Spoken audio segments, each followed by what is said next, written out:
I got really interested in a podcast that covered this murder of Rebecca Gould in Melbourne, Arkansas, and she was killed in 2004. And I could tell that the Arkansas State Police were completely ignoring some of the actions the killer had taken at the crime scene, namely that they moved the body 6 or 7 miles away and disposed of her down an embankment off a highway, and then someone tried to clean up the scene. The detective on the case for 14 years had this totally false theory. I think we should form a Facebook group for this case.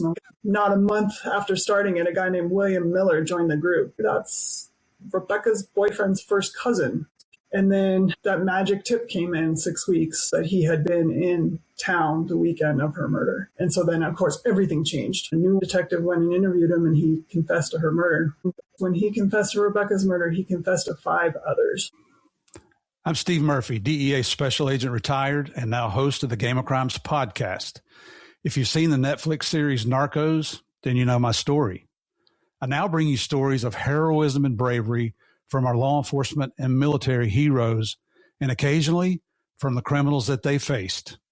Welcome to Game of Crimes.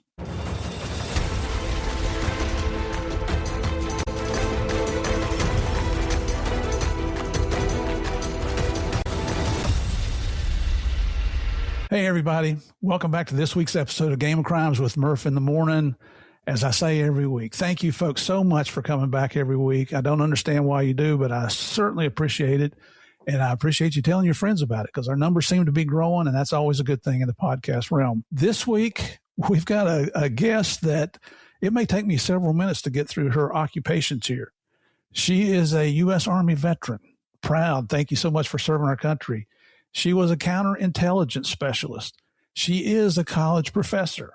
She's an author. Of course she is, because she's got all this stuff that she can write about. She's a private investigator. She's currently a criminal investigator with the sheriff's office in Texas. We'll get into all this. But here's what really intrigued me about bringing her on the show. She is a cold case file investigator. And I know you folks are interested in that. I get so many comments about things like that when we have somebody on the show. So it's an honor and a pleasure for me to welcome Jen Buchholz to the show. Jen, welcome to Game of Crimes. Hi, Steve. Thanks so much for having me on. I do have to clear up one thing real quick. So El Paso County is actually in Colorado. And no kidding. But it happens at work all the time. They're like, oh, you're calling from Texas? I'm like, nope, there's actually an El Paso County in Colorado. So I'm in the one in Colorado. But. Very good. Thank you for clarifying.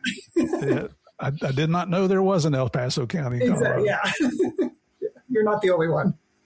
Oh, good. Well, there you go. Murph's screwing up to start, but why would we change anything and not screw up this episode, right? But how I met Jen is through, you folks have heard me talk about Patrick O'Donnell. He's the host of Cops and Writers podcast, retired sergeant with the Milwaukee Police Department. Boy's got arms on him about as big around as my upper legs. I mean, he still hits the gym and he hits it hard. So rapid fire Rick, if you're listening, buddy, there's a man giving you competition. A little bit older than you, though, I think he is. But Patrick has gotten to be a really good friend, and we exchange guest ideas here on the shows. He comes to Florida a couple times a year, and we get together and have lunch with a couple other former guests on the show that our regular listeners have heard me talk about. So Patrick called and he said, man, I think I got a really good guest for you, and talking about Jen, and she's a cold case investigator. And that's all he had to say, because that is so interesting, especially as technology and forensics is changing on, it seems like almost daily basis. And then here you got this cute blonde that's out here solving these cases for all these manly police officers that sometimes we have a hard time finding our way back to the station at the end of our shift. But a true honor to have you on here, Jen. Thank you so much for joining us. Well, I appreciate it. I'm really looking forward to our discussion. I know it'll be fun. It is. I told her we are all about having fun here on Game of Crimes. And Patrick, big shout out to you, brother. Yeah, thank you, Patrick. Patrick's a good man. And just before we get started here, I want to give a shout out to the DEA Educational Foundation. You see my shirt here. You've never seen this one here on Game of Crimes before. And, yes, it was a free shirt. I'm into free shirts. But this is an organization that helps young people. It's a nonprofit that DEA supports, but it's separate from DEA because it's a nonprofit. And the intent is to educate the public on the cost and consequences of illegal drugs. But here's the thing that I really like about it, and the reason I'm involved in it, is they start programs in areas and cities around our country and in a couple foreign nations where our children might be in a situation where they're at risk. And by that, I mean after school, there may not be a parent at home. And, kids are curious and prone to get in trouble, just to be quite honest with you. We all know that. I've got 4 kids and 5 grandkids. But they start these after-school programs, and it could be these youth dance programs. It can be martial arts. It can be football, basketball, baseball, lacrosse, anything to occupy these kids and let them know that there's some adults out there that actually care about them. I'm not saying their parents don't care about them, but other adults that are willing to give their time, donate their time to help these children potentially stay out of trouble and hopefully keep them on the straight and narrow. Because like we always say, and it's corny to say it, but our children are our future, right? So you gotta invest in their time, or we're going to end up with some of the problems that we have today. Those are just going to continue. And what's the definition of lunacy? Continuing to do the same thing over and over and expecting a different outcome. It's just not going to happen. So shout out to the DEA Educational Foundation, Jill Roberts. Love you, lady. Hope everything's good with you and your family. And I hope you've overcome the fire out there, because they were the victims out in the Los Angeles County from the fires here a couple of years ago, or a year ago, I believe it was. So, all right. So back to today's guest, Miss Jen. And I'm not saying her last name because I'm afraid I'll mess it up, because she told me. It's totally fine. Okay, Jen B. How about that? That's what they call me at work, because funny enough, my partner, the detective I work with, her name is also Jennifer or Jen, and her last name starts with an A. So we always joke, Jen A, Jen B. She's the A team, I'm the B team. That's almost like the flu, influenza A, influenza B. Yeah. No, just kidding. Y'all know what's going to happen. She's going to hang up on me here, isn't she? Yeah. All right, Jen, if you would, normally we have a section here in the show called Small Town Police Blotter. And folks, I got to fall on the sword for this one.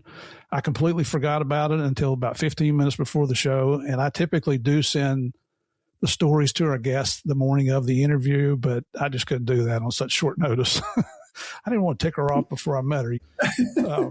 So no small town police blotter today, but it's all about stupid criminals, and they're everywhere. No, of course, absolutely. I think we have more than the rest of the United States combined for some reason. I'm not sure what it is. But so, Jen, if you would, just tell us a little bit about your background, where you grew up, what your parents did, brothers and sisters. I know you've got a variety of schools that you went to for college. Very impressive. So I'll just shut up for a while and let you talk. Okay, well, thanks.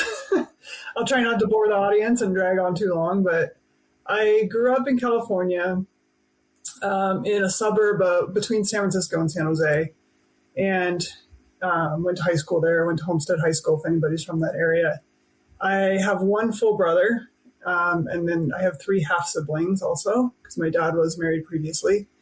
And so my dad, very interesting career, he answered a newspaper ad for a computer program back in the late 60s, I believe it was, and ended up being one of IBM's very first employees. And wow. He had a 40-some year career there, retired from IBM. And my mom was a registered nurse. She went to Stanford, and then she worked at the Stanford Hospital for a while, and then transitioned over to Kaiser. So that's what she did for a career. So 2 very interesting and different career paths for my parents. Out of high school, I was like, okay, this is, California's fine. I love visiting there. Didn't love living there, and I knew I was going to go to college. So I was looking at colleges out of state, and I ended up going to Northern Arizona University, got my undergrad in criminal justice there with a minor in psychology. And then from there, I was like, okay, well, what am I going to do with myself? So I actually took a job at the Department of Corrections in Arizona and worked at the Supermax down in Florence for a couple of years. But for any correctional officers out there, you can probably empathize with me that for me, it wasn't going to be a career. There's not a lot of room for growth. I mean, you can get promoted and stuff, but it's a Supermax. Everybody's behind bars. I mean, it was an interesting study in human behavior and talking to criminals. But besides that, I was like, there's nowhere to go with this. So actually ended up applying to John Jay College in New York for their forensic psychology program, and I got accepted there. But after my first semester, I was like I was thinking criminal profiling, FBI behavioral analysis unit. There was a behavioral science unit back then. And instead, the courses I was taking were like how to help your client with the insanity defense in court. And so I'm like, oh my gosh, this is not what I imagined. So I kind of evaluated my options and talked to my advisor, and I ended up switching to a master's in criminal justice, which was better. I wish it had had more of the investigative side to it, but back then, John Day didn't have like the forensic science program that they do now, or the investigative track. So, but it was a great college. I did get to take criminal profiling through that degree from a retired FBI profiler. So obviously that was my favorite class. I think human behavior is just fascinating. And while I was out there, I was looking for a place to intern. So I cold called the New York City Office of the Chief Medical Examiner, and they thought I was crazy. They're like, "You want to do what?" Nobody wants to volunteer here. But the guy's like, "Well, come on down, we'll chat." So I went over and had a meeting with, I believe his name was David, and he was the head of the death investigation unit. So I talked with him, and I'm like, I'm just trying to get some investigative experience, really. I don't think death bothers me. We'll find out. But so he actually brought me on as a volunteer, obviously as a volunteer intern. But what I started out doing was they were transitioning to digital photography at that time.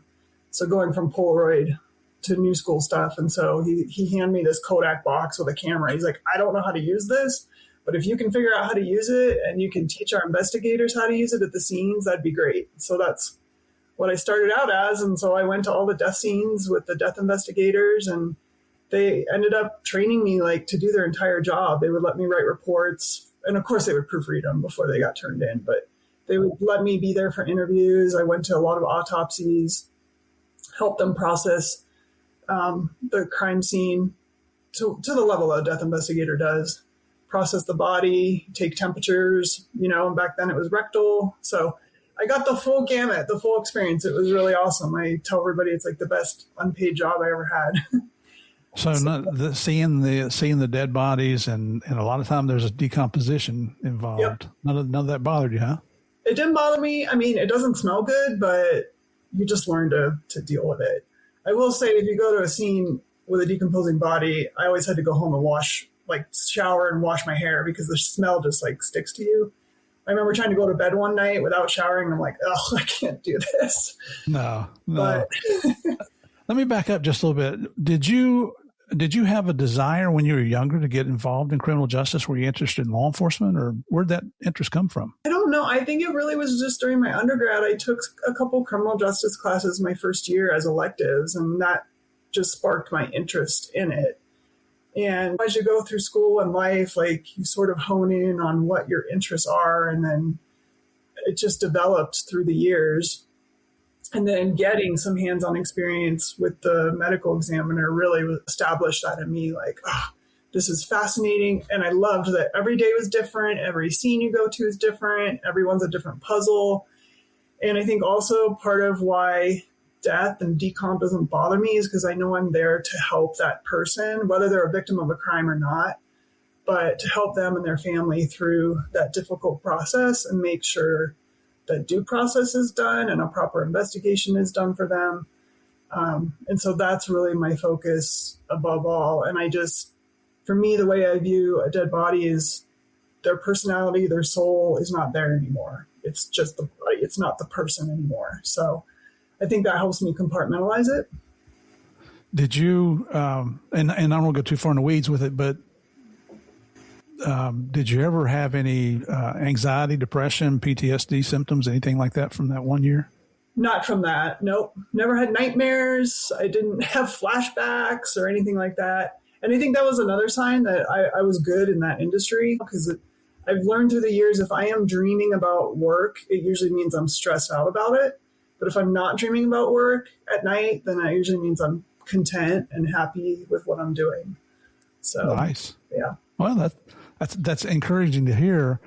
And I want to ask you real quick. I asked you this before we started. you know a lady by the name of Barbara Butcher. I get asked that frequently when I bring up the chief medical examiner. Yeah, she was working as a death investigator back in 99, the year that I did my internship, and I did do some work with her.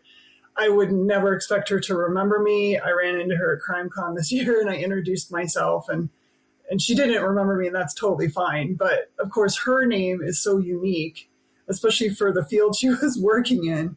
It stuck with me, and then I think it was last fall, she had a show come out on Oxygen called The Death Investigator, I believe. And as soon as I saw her face, I'm like, oh my gosh, yes, I remember her.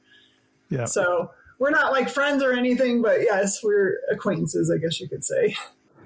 And I bring that up because Barbara will be our guest here on episode 237 in 2 weeks, if everything works out. That's awesome. You will enjoy talking to her. She is so smart. Looking forward to speaking with her. And I say if everything works out because there may something come up in her schedule. The interview has not been conducted yet, but trying to get everything lined up. I'm getting ready to go through some shoulder surgery here next week, and I'm trying to get things lined up a little bit in advance so I can lay around and be a whiny baby because I'm terrible when I'm sick. Yeah. But hopefully it'll be for the better and on the mend. There you go. And if some hair would grow on top here, that would just be the icing on the cake, wouldn't it? Literally. How did you pick Northern Arizona University from living in California? Honestly, it was probably one of the few schools that accepted me because I didn't do very good in high school. But, I went, my parents took me out there to visit it once while I was in my senior year of high school, and I liked the environment. It's up in the mountains, and there's skiing nearby, and I grew up skiing, so that was kind of attractive to me. In a smaller town, and I knew I was only going to have like a bicycle, but the town was pretty easy to get around on a bike, and the campus was decent size and had good facilities, and I don't know, it just kind of appealed to me. I wanted something different, just like a fresh start. So very nice. Very nice. So and this is, I'm not sure if this is, I don't really care too much about chronological order here, but when you were at Florence at Supermax, you got to tell us about that. How was it on the inside? Because you can't find anything out about it. We all hear about it, but you don't see much on the inside. It was not exciting 99% of the time because all the inmates are locked up pretty much 24/7. We had pods, right, with 8 cells in each pod, and each section had 6 pods. And at the end of each pod was a little rec pen, and then at the other end was a shower, and those inmates pretty much never left the pod unless they had to go to a medical appointment or something like that. So they'd get let out one at a time, 3 days a week for an hour to go down to the rec area. And it's nothing but a big cage. I mean, there's no fitness equipment or anything. All you can do get some fresh air, but you can just walk. I mean, it's pretty much, or do push-ups or something like that. But we did everything for them. We had to deliver them 3 meals a day, deliver their laundry, deliver their commissary. It was mundane.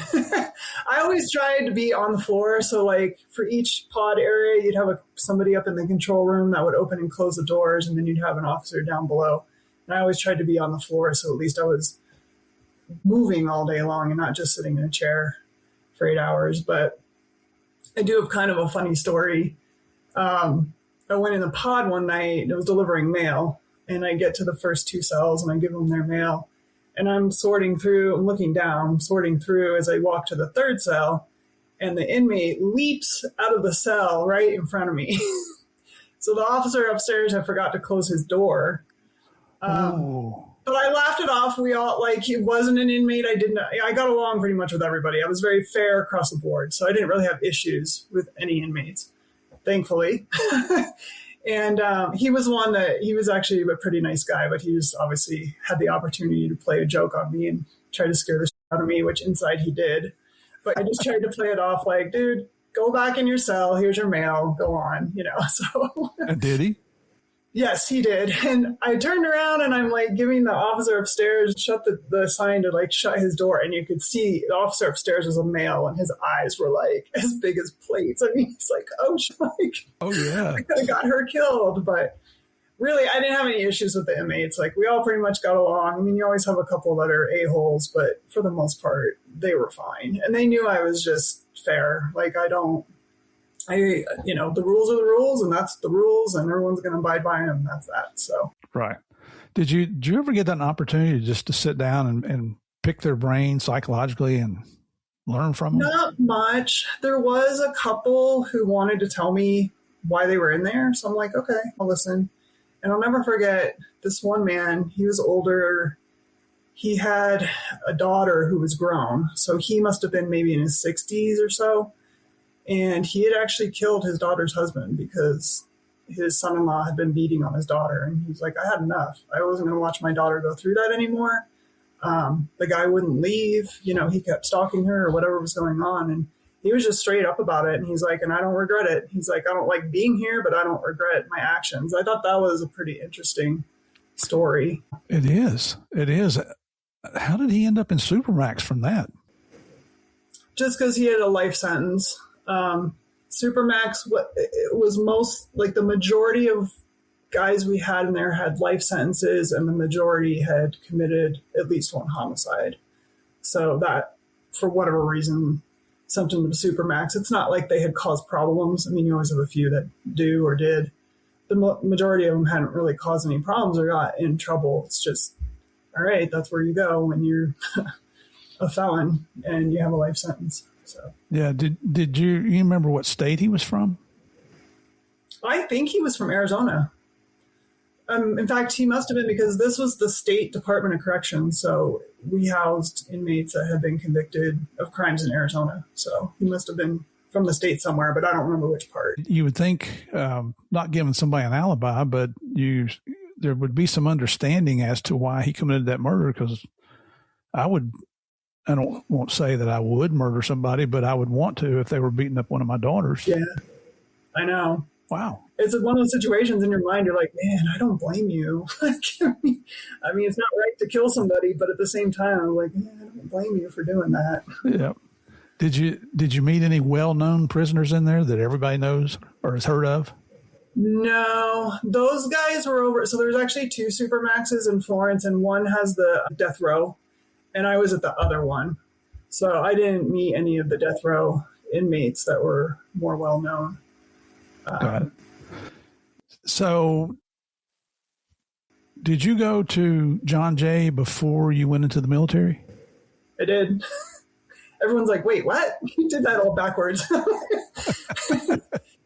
Well, did you go in as an officer, though?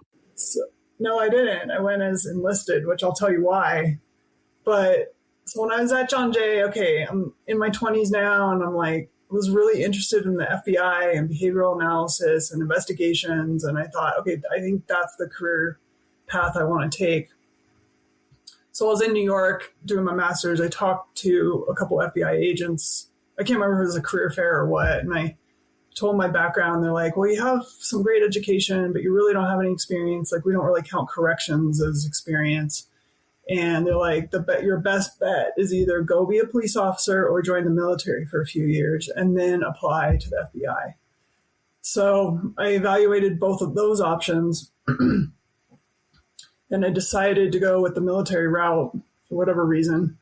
And I think because it was going to give me a little more what I was looking for, I knew I could go be a cop, no problem. But how long was it going to take me to become a detective? Like, it could take 10 years or more. And by then I'm in my 30s. I'm not too old for the FBI, but I'm getting there. Like, the ideal age to apply is around 30. So I think that was part of the decision too. And then when I talked to the Army recruiter, he was all excited because he thought I was going to be his first recruit that he would send directly to officer candidate school, to OCS. And I was thinking that's the route I was going to go and I really appreciated him because he didn't lie to me. He didn't embellish anything. He was straight up. And he goes, just so you know, if you go officer, you're at the needs of the Army. And I'm like, what? I said, no, I want to be in military intelligence because I want investigative experience. And he's like, I can't guarantee that for you as an officer. You could very well just be a motor pool lieutenant. And I was like, oh, man. And he goes, but if you go enlisted, you can pick your job. So that's why I went enlisted, because I wanted to make sure I knew what I was getting into. And then I was going to get some of that experience I was looking for. And it was like best decision of my life. I don't mind being a manager or a team leader. I don't love managing. I like beating the streets. I like going out and doing the job, getting in the thick of it. I don't like sitting in an office, like, I don't know, telling people what to do or whatever. So it was a great decision. Yeah, there's a difference between management and leadership. True. I understand what you're saying, because I never thought I would end up in management or leadership, because you enjoy making cases, but as you get older, you realize that you might not run as fast and jump as high as you used to. Right. But so you got into counterintelligence then, right? Yep. So I picked my job to be a counterintelligence agent. Back then, the MOS was 97 Bravo. I knew along with that I'd get my top secret clearance, which would be good. And I knew I'd get a lot of specialized training, which I did. The training, just the basic AIT training, I think was 18 or 20 weeks at Fort Huachuca in Arizona. Just a lot of in-depth, detailed report writing, and then a lot of training on interview and interrogation, because in counterintelligence, what you're doing ultimately is trying to find human sources who have access to information that you need.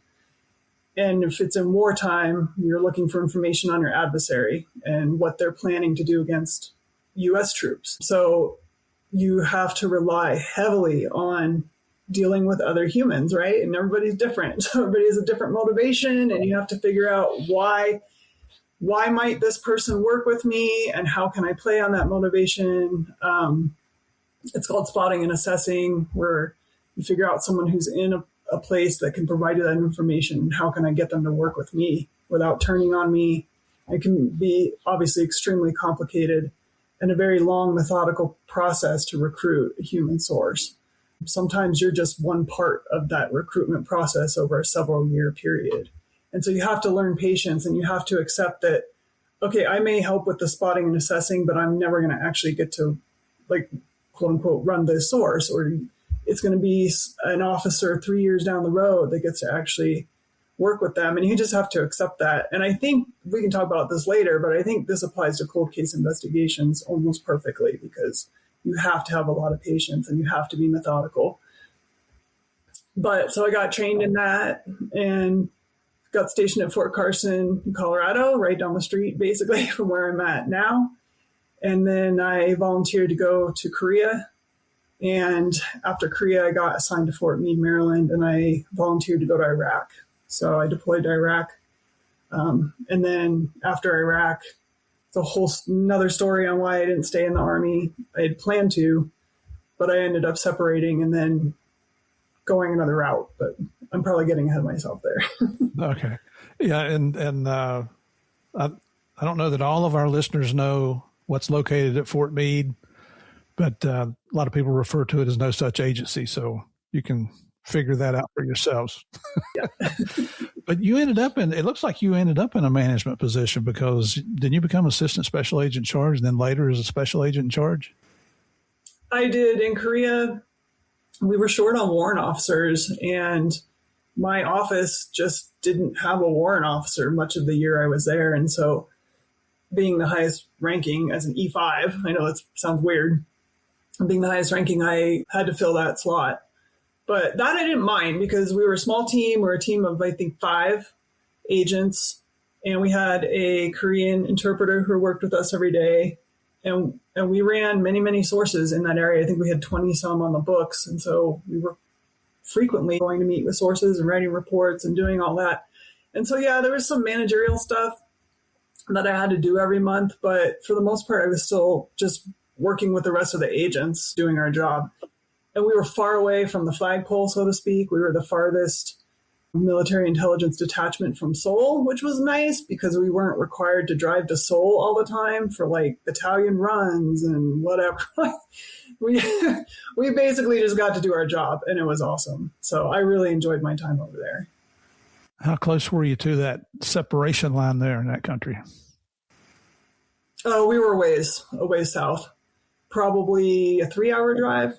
So the DMZ was quite a ways away. Yeah. Right. I'm not going to ask you. I'm just going to guess that your sources were all concentrating on the northern part of the country. That was the overall focus. Yeah, I can't get into like each specific intel piece we were looking for, but in general, obviously we were in South Korea trying to get information about North Korea and what's going on up there and how can we prevent, if he's planning some attack or whatever, how can we prevent that? So the overall umbrella was that type of collection. Got it. You said you ended up in Iraq? I did. Yes. Still as a counterintel? Yes. Yep. Went over there as a counterintelligence agent. Actually filled a lot of different roles over there, but I loved it. That was another job where it's like you just do your mission every day and get home alive.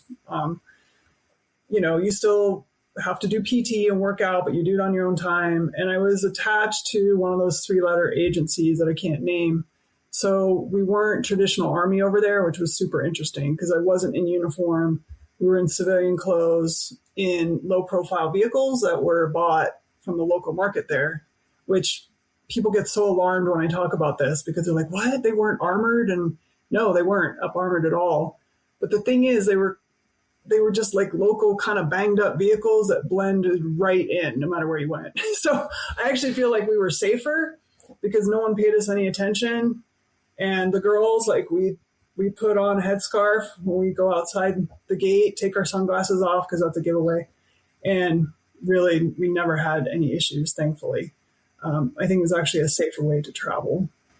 So if you had a scarf on, you were able to hide your blonde hair because that would stick out over there, I would think. Yes, exactly. Yeah. Yep, that was part of it. And of course, we had vests on under our clothes and we had weapons in the vehicles with us everywhere we went. At quick glance, we just looked like a couple of locals, and women there did drive. So that wasn't a big deal. They were allowed to drive. It was interesting times, but there was a lot of attacks that happened. I was there in 2004 and 2005, and oh my gosh, we were outside the wire almost every day. I was there driving between different bases, and it was bad. You would see the blown up Humvees and the big SUVs on the side of the road everywhere you went. And unfortunately, those stick out like a sore thumb over there. So it was easy for the insurgents to target them as they were going down the road.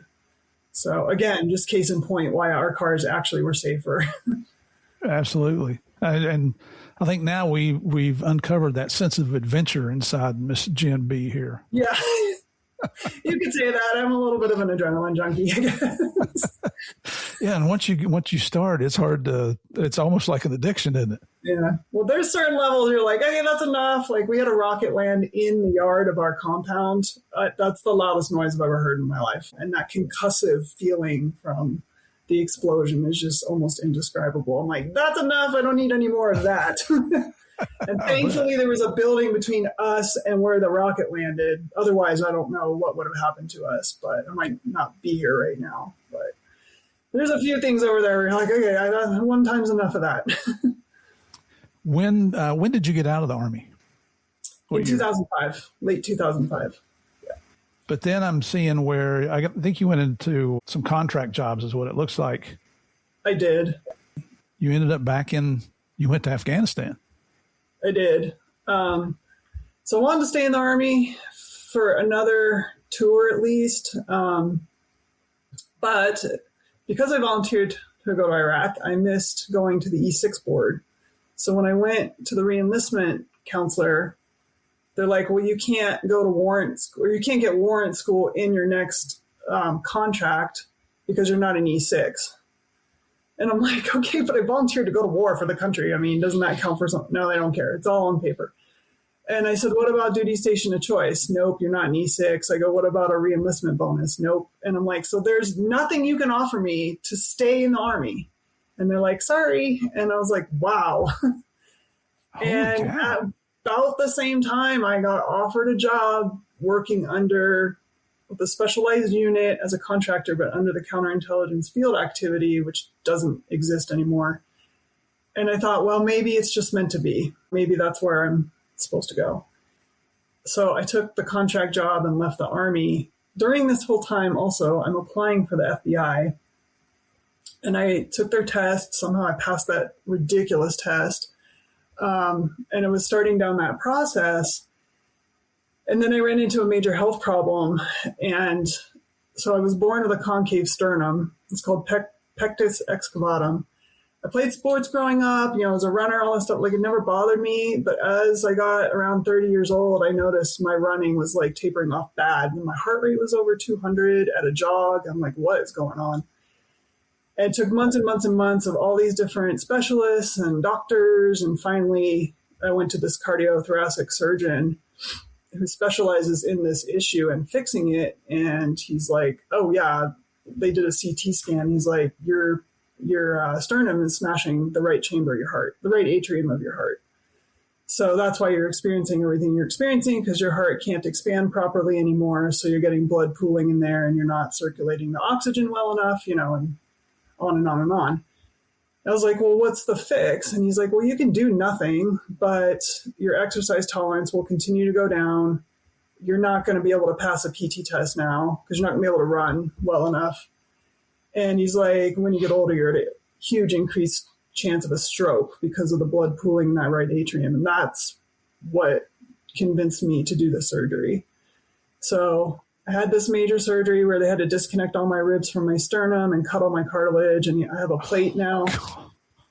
It's basically open heart surgery without operating on the heart, except more in depth. And so I have a plate now in my chest to hold my sternum in place where it's kind of as best as it can, where it's supposed to be. But the surgeon's like, you're never going to be in law enforcement. He's like, I would never approve you to be in law enforcement. And it's more because of the training you have to go through, the self-defense. And like, I remember in Department of Corrections, we had a whole week on self-defense, and there's exercise you have to do where you have to go from standing, falling onto your forearms. He's like, you can never do anything like that.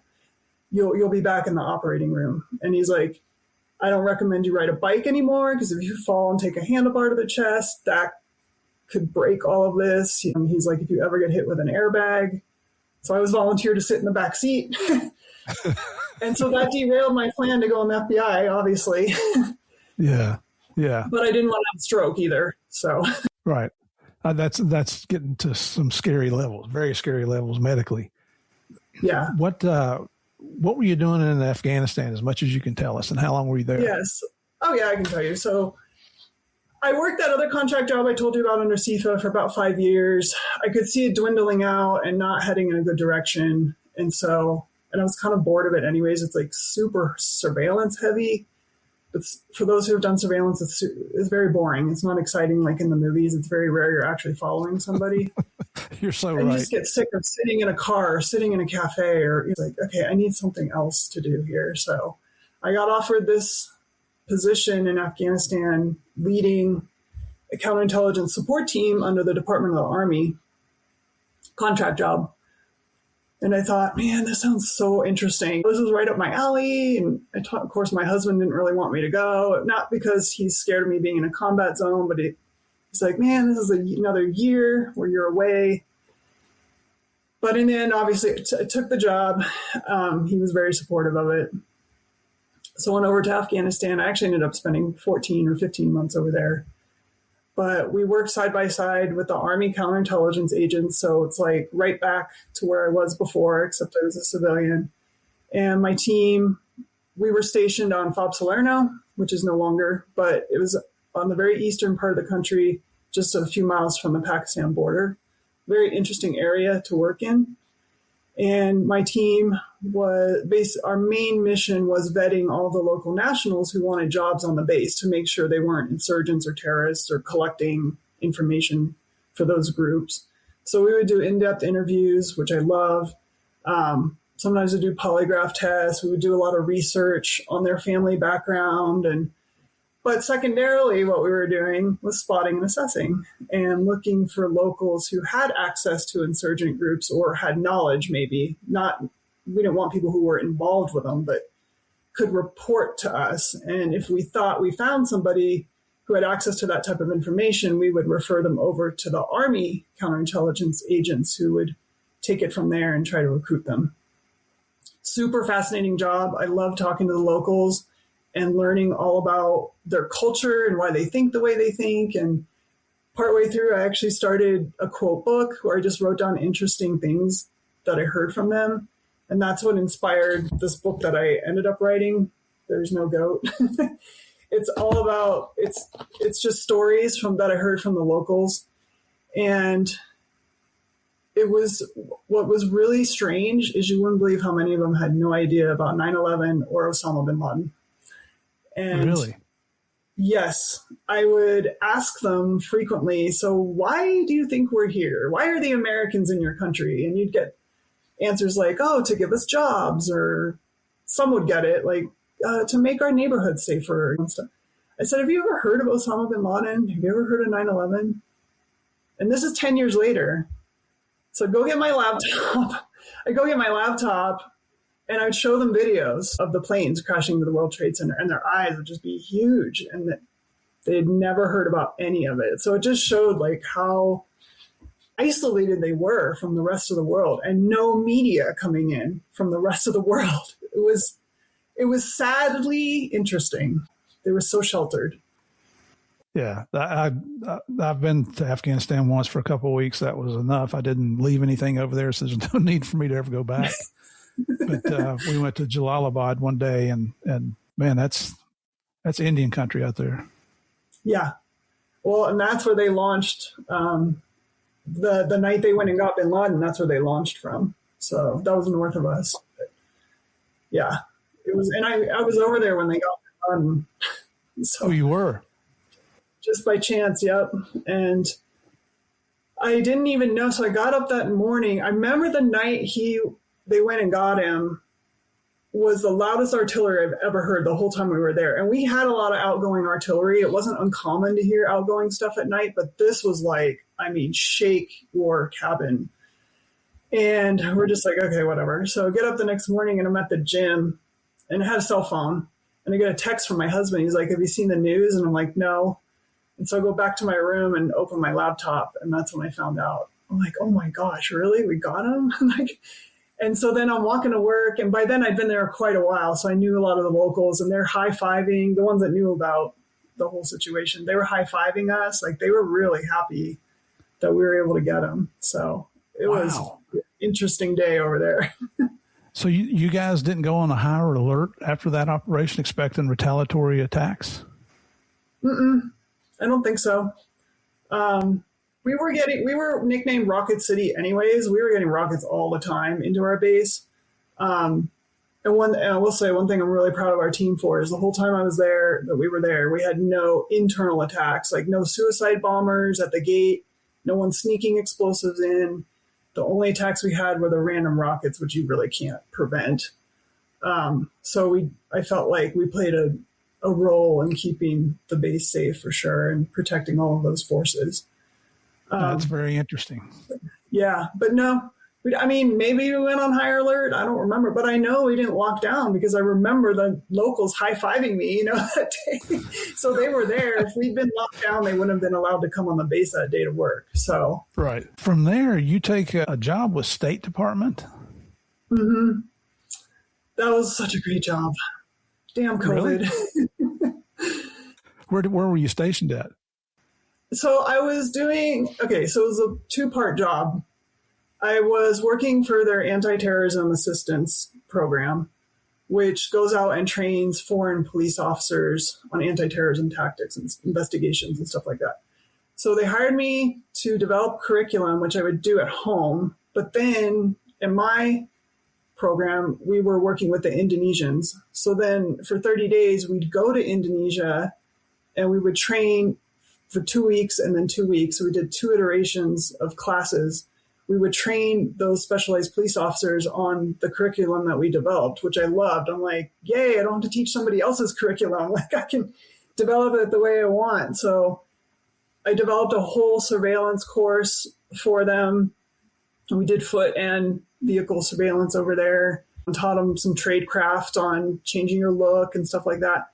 And we did an intelligence analysis course, and then we did a criminal investigations course. And so we developed the curriculum at home, and then we'd go for 30 days, and we'd come home for usually 2 or 3 months and go back for 30 days. And it was great. I loved it. It was like, you feel like, okay, I'm in the real world helping these guys, making them safer, like making them better investigators. And then 2020 COVID hit and they had to shut down the program because we couldn't travel. So that was like, COVID screwed up a lot of good things for a lot of good people. It did. It really did. I mean, now I'm like, okay, maybe that was meant to be also, but because I love where I'm at now, but I really enjoyed that job with the State Department. I was really sad that we couldn't do it anymore. So great experience though. Yeah. Somewhere along the line, you got involved with Vice Media. Can you tell us about that? Oh my gosh. You found that. This is your TV debut, right? Yeah. Taught me that I hate doing TV. So if I can avoid it, I do. Yeah, I got a message one day out of the blue from a producer at Vice, and I'd heard of Vice Media, but I didn't really know. That's just not my world. But he goes, well, we have this show concept, and we're looking for a citizen investigator, civilian investigator, something like that, to help us out. And I'm like, okay, this sounds sort of interesting. So I met with their whole team, and what their concept was to look into, so the show's called Resolved, but the R and the E is in parentheses. So it's kind of like re-solved, play on words. But their concept was to look into 10 celebrity deaths, 10 or 12, that were controversial. Like maybe there's something more to it. And the one that really caught my attention was Bob Saget. And I don't know if you know his background, but I'll give it anyways for listeners that don't know. But he died in a hotel room in Florida after doing a comedy stand-up show one night. And it turned out he had a head injury to the back of his head, but they never did figure out what happened. And so there was controversy there, I guess you could say, because I think a few people speculated like maybe somebody came in and whacked him or whatever.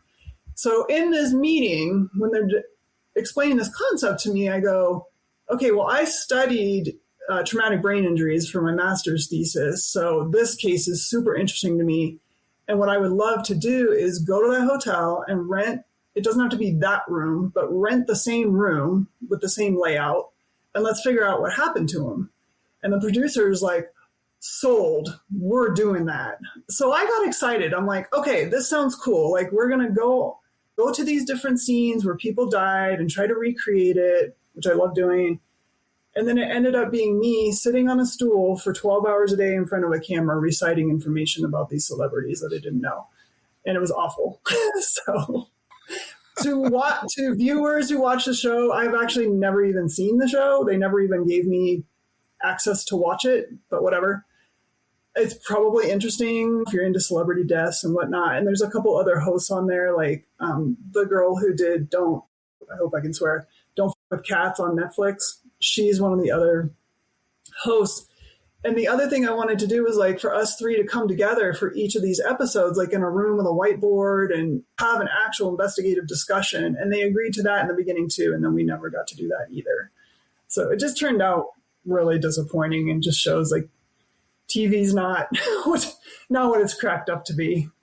So and that's seems to be a common theme, a little bit with Javier, my old DEA partner, Javier Pena and I, but especially with a lot of other law enforcement types that get approached by people from Hollywood or New York or, wherever about doing a story and they promise them, the world. And sometimes, it's crickets after that. And some of the guys make the mistake of telling them the story before they have a signed agreement or a contract and they never hear from them again. So we were fortunate with Eric Newman and all the folks we worked with at Netflix and Gaumont International Television. They were top notch, straight up, never lied to us, at least we know of. But I'm definitely glad to hear that. Yeah, and have stayed in touch with those people and still will do anything we can to help them on some of their other projects. That was interesting when I saw that because we did an interview with Vice Media where they flew us up to New York City and we're sitting in a warehouse, for lack of a better term, and each of us were on that stool for several hours just telling our story. Yeah, that stool. Yeah, they don't let you have a chair with a back. Yeah, exactly. There's nothing comfortable about it. And then there's like, okay, there's a car waiting to take you back to your hotel. Thanks a lot. So yeah, sayonara. Yeah, exactly. And I forgot to mention about you getting your master's degree. You went to National University and got your master's degree in what topic? Yep. So when I was in the Army, I wanted more of the investigative stuff that I didn't get through my first master's. And so I found this forensic science program through National University. I thought it was a fantastic program. I would recommend it to anybody looking for an online forensic science program. There was only one instructor I didn't like, but I think that's probably normal through a degree program. And so over the course, it took me many years to get through all the classes, but I finally did finish that in 2013, I think it was. And so I got my master's in forensic science, and then I started teaching that topic. And teaching it was great because it kept me up to date on new developments and new technology and stuff like that, and case studies. And so I'm still teaching now, but in a limited role.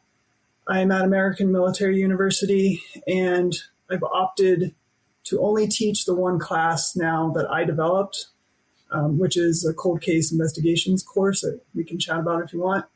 And just to let listeners know, you don't have to be a full-time student at the university just to take one class. There's ways to sign up for just one course if that's something that you're interested in. And I did my best to gear it to make it helpful for both active law enforcement and civilian investigators. So I wasn't trying to cater to just law enforcement or one or the other. So I think there's a lot of projects and lessons in there that will help you no matter what side of investigations you're on. Absolutely. Where would people go to find out more information about your class if they were interested? You can just Google American Military University Cold Case Investigations. The course number is CMRJ 307. I think you can just Google that too and find the course description that way. So it's a new class. I just developed it a year ago, and of course it took forever. Another lesson learned, forever to get through the approval processes of an accredited university. There's like 5 levels. It took forever. But finally, it is in the 2026 catalog. They are working on deciding when they're going to actually schedule the sessions, but they should be coming online pretty soon. It's all project-based. There's no tests. Like, I don't believe in just, go memorize a bunch of information and take a test. It's all project-based. It's more intense than your normal college class. I can't demand this, but there's an intro video for me in the very beginning, and I ask students, I highly recommend you don't take more than one other class along with this one. Otherwise, you're not going to do well because you do have to devote time to this. But I'm going to bring in my civilian investigative partner, George. He's an investigative journalist. So on a weekend, he's going to be there to do a live Zoom with the students. We have a podcast project. And at the beginning of the class, each student's going to pick a real world case to focus on. They're not going to go out and investigate it, but they're going to use it throughout the course to learn the different techniques and things you can do to further along a cold case. So I think it's going to be really exciting. I'm excited to teach it. I'm excited to see what comes out of it. I also hope we gain some more students that want to help us in our nonprofit, which is something else I'm sure we're going to cover later. But I'm just excited to see where it goes. There's no other class out there like it as far as I know. So we'll see. And that's all done online, right? It is all remote. But like I said, I will have some live Zoom sessions throughout the class. I can't make them mandatory per my college rules, but I hope that most students will attend so they can interact with me and others directly. It seems like there's a lot of people that are interested in forensics now, especially, with DNA continues to progress and other things that are coming along. So I think you're going to have I don't know if it'd be surprising, but a very nice turnout for this type of class. I hope so. That's the goal. So, I want to pass along what I've learned, and I want to learn from others. And I think that we can all do that together. So excellent. And I know, ladies and gentlemen, we haven't gotten into the cold case part yet, but she has such a varied background. It's all leading up. And once we get to that part, which will be in part 2, you'll understand how this all came together to make her what she is today. At some point, you became a level 2 private investigator with a worldwide scope. What is that? I did get my PI license several years back. I was working a contract doing executive security for a couple of very rich businessmen. And I really just got my PI license because I would be part of the team that would go ahead. If they were traveling, I would go ahead and figure out the hotel they were staying at and the security measures. And I'd usually end up meeting the security people in charge of the hotel. And so it kind of just helped to have it on my business card. I never did hire myself out like to families or anything like that. And so it was easy to renew it year after year here in Colorado. But a few years ago, Colorado deregulated the whole industry. So there are no licensed PIs in Colorado anymore. It's not a thing. And I don't need it anymore anyways, but I did have that title for a few years. Yeah. I bet that led to some, probably some very interesting and beneficial connections, didn't it? Yeah, I did make some good connections through that job. A few people I definitely still keep in contact with. I mean, I don't work in that world anymore. It was kind of similar to doing force protection in the Army, because in the Army, there was a convoy that was going to go out in a combat zone or whatever, and we would go out ahead of time and clear the route or find them the safest route. And we also did threat assessments of hardened facilities around the world. So it's a similar thing, just for a different client, but you're going ahead of them to make sure they're going to be safe. There's not going to be any issues with them getting from the airport to the hotel. They're not going to have any issues at the hotel. We would also kind of like grease the path, like, okay, he's going to be arriving at 3. Can we just have his room ready so he doesn't have to come to the front desk and and expose himself and things like that. It's kind of like, I imagine, working for a celebrity, except these weren't celebrities. They were just super rich businessmen that I felt like someone might have a threat against them. I don't know. But it was a cool job because we went all over the U.S., got to see different cities I'd never been in before. And if they were like in meetings all day and I knew that they were going to be in a building all day long, we could go explore the city a little bit and go do some activities. So it was interesting. But then I found out one of them was under FBI investigation, and that was that. I'm like, I don't know what you actually have me here for, but I am out. I am not going to be part of that. So Did he ever get indicted? What crime? Something financial related, I believe, although I heard they were looking at him for drug trafficking too. And I'm like, I'm out of here. And I feel I still don't really know the truth of now what we were actually doing. I get scared looking back sometimes, like, was I actually out there looking to see if the FBI was surveilling him, or what was I actually doing, So anyway, learning experience. Did the Bureau come and talk to you? I heard that they sought out a couple previous team members. One of them gave me a heads up, but I was like, I'm not talking to anybody. So they never did contact me directly. Okay. And then I think the New York Times caught wind of it too, and they were trying to reach out. I'm like, no, I'm just going to pretend this never happened. Yeah. So did all of this lead into where you really developed that interest in being a cold case investigator? Is this all a build up to that? I think so. I got real interested about 7-8 years ago. I kind of threw this thought out to my boss at the university. I was like, I wonder if there's a way we could develop a class where we help law enforcement work on these cases. But then our classes are only 8 weeks long. And I was like, how are we going to, the logistics of this? And then students all over the place, and everybody's remote. And so it was an idea in the back of my mind for a while, but I didn't know how to make it come to fruition. And then I wrote a series of articles on a case. This was early 2019. I got really interested in a podcast called Hell and Gone that covered this murder of Rebecca Gould in Melbourne, Arkansas, and she was killed in 2004. And I could tell that the Arkansas State Police, who had jurisdiction of the case, were completely ignoring some of the actions the killer had taken at the crime scene, namely that they moved the body 6 or 7 miles away and disposed of her down an embankment off a highway, and then someone tried to clean up the scene. And the detective who was on the case for 14 years had this totally false theory that this was a result of a drug debt, that Rebecca had owed $50 or something to this local drug dealer for some pot. I'm like, this is not how a drug dealer would deal with this crime scene. Why would a drug dealer care about cleaning up this girl's boyfriend's house where she was killed, and also the fact of where she's killed in her boyfriend's house was interesting. So anyways, there was this journalist who was interviewed on the podcast who had written about her case since '04 because he had actually been there when they found her body.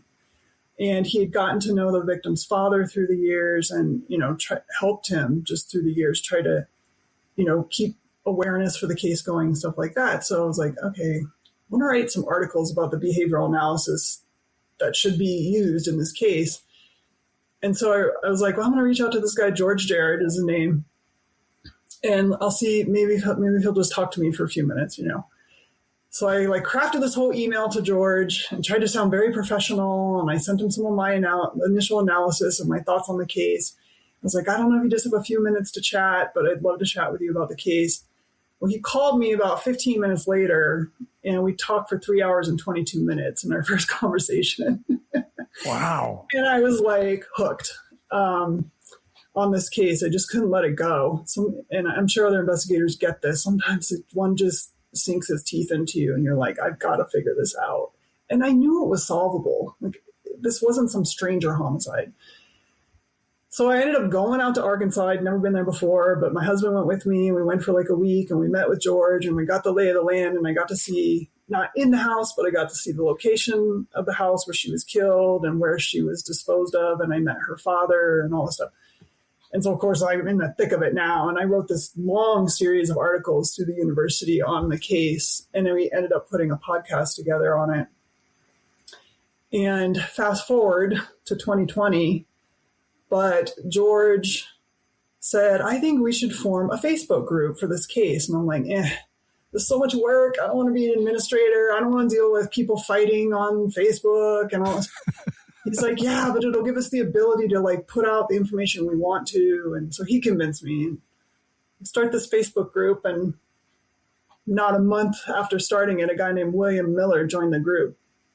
And one of our kind of crowdsourcing team members, she goes, hey, by the way, that's Rebecca's boyfriend's first cousin. She had mapped the whole family tree. And I'm like, okay, I wonder what he's doing in the group. And then I started researching him, and he's living in the Philippines. So I thought maybe he's an expat, maybe he's former military, or I don't know. We didn't pay him much attention. I mean, we knew his connection to the boyfriend's family, but we also knew he'd been living in Texas at the time of the murder with a wife and a little girl. So we had no reason to think he had any connection to the murder. I thought, okay, maybe he's just collecting information for the family, because we were pretty convinced somebody in the boyfriend's family did this. He starts commenting on posts in there, and then he starts messaging me directly, and I'm just treating him like anybody else. I'm not letting on that I know who he is, because he clearly thought I did not know his connection to the family, and he lied about it to me. And then that magic tip came in 6 weeks before his arrest that he had been in town the weekend of her murder. And so then, of course, everything changed. And thankfully, by that time, the old detective had been removed from the case and a new one was on there with fresh eyes. And everything just went towards this guy, William Miller. And so that new detective went and interviewed him, and he confessed to her murder. And so he's now serving 40 years. And spoiler alert, I reconnected with him after he was convicted. And I've interviewed him at the prison, I think 4 times now, gotten to know his family and some of his former friends and coworkers, learned a lot more about the guy. And something we're still working on in terms of that case is when he confessed to Rebecca's murder, he confessed to 5 others. Oh my gosh. Yeah, but he claimed the other 5 were sex workers, so he didn't know their names and didn't know a lot of details about them. So they have yet to be identified. And unfortunately, the Arkansas State Police blew off those confessions. I've literally been told, oh no, though he just made it up. And I'm like, how do you know that if you haven't investigated it? And so the more we've learned about this guy, the more we believe he probably does have other victims, because he sexually assaulted women, he drugged women, he would get them overly drunk. He has kind of all of the hallmarks of being a predator. So we've been working on a project for a year to try to maybe identify other potential victims of his, and then eventually contact those law enforcement agencies and see if they'll look into it. But it's, you only have so much free time, and me and George are super busy. So we knew it would be a very long-term project, but we are trying to address that and figure out if he does have other victims. So. And the Arkansas State Police didn't go talk to him in prison to see if he would talk to them? Nope. Wow. Nope. How long has this been going on? Let's see. He was arrested in 2020 and he was convicted in 2022. So here we are into 2026. So we've been dealing with him for about 5 years, but Rebecca's murder was 2004. So who knows in that whole time span, what else is going on? And then him living in the Philippines is just terrifying in my mind. I can't really do anything about what he did over there. That's going to be impossible. But anyways, and I know you're going to give my social media later, but his whole confession or interview and confession, which is like 11 hours, if you want to spend 11 hours of your life, it is all out there on YouTube because we did get the whole case file. So I did upload all of that if anybody wants to go watch. And if anybody wants to help us in our, go ahead. Where would they find that on YouTube? It's under so I have 2 YouTubes. I believe it's under my personal one, which is all case-related stuff, but it's Jen Buchholz, PI, which was for private investigator. And everything I have on that YouTube channel is all case-related. It's all videos related to different cases that George and I have worked. So if you like that kind of stuff, you can go explore. There's crime scene reconstructions in there and interviews and all kinds of stuff. So, but his is broken down, just so you know, his is broken down into 11 60-minute segments. I guess that's just what that camera would record at. So there's 11 parts to it. His confession to Rebecca's and the others is in part 7 and 8, if you want to just skip to those. Yep. Wow. Very interesting. And what a great teaser to tell everybody. We've been going well over an hour now, but I couldn't stop it. I actually thought about stopping it before you said what the outcome was, but I did that once before and I got a lot of nasty remarks about it.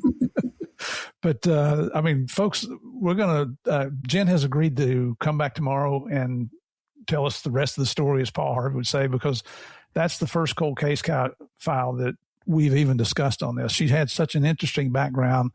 And truly, Jen, thank you for your service in the military and all the other things you've done so far. My pleasure. It's all been my pleasure. So everybody, do me a favor, come back tomorrow and tell your friends about this podcast, Game of Crimes with Murph in the Morning. If you're listening to this and you'd like to see it on YouTube, just go to YouTube, type in Game of Crimes Podcast in the search bar at the top, click on subscribe. You can pick from the different episodes. We're currently on episode 235. So there's quite a bit of a library there to choose from, and tell your friends about it. All right. I'll let you go. I'll quit with the cheesy commercials here, but thank you for joining us today. Till tomorrow, be safe out there. God bless. We'll see you then.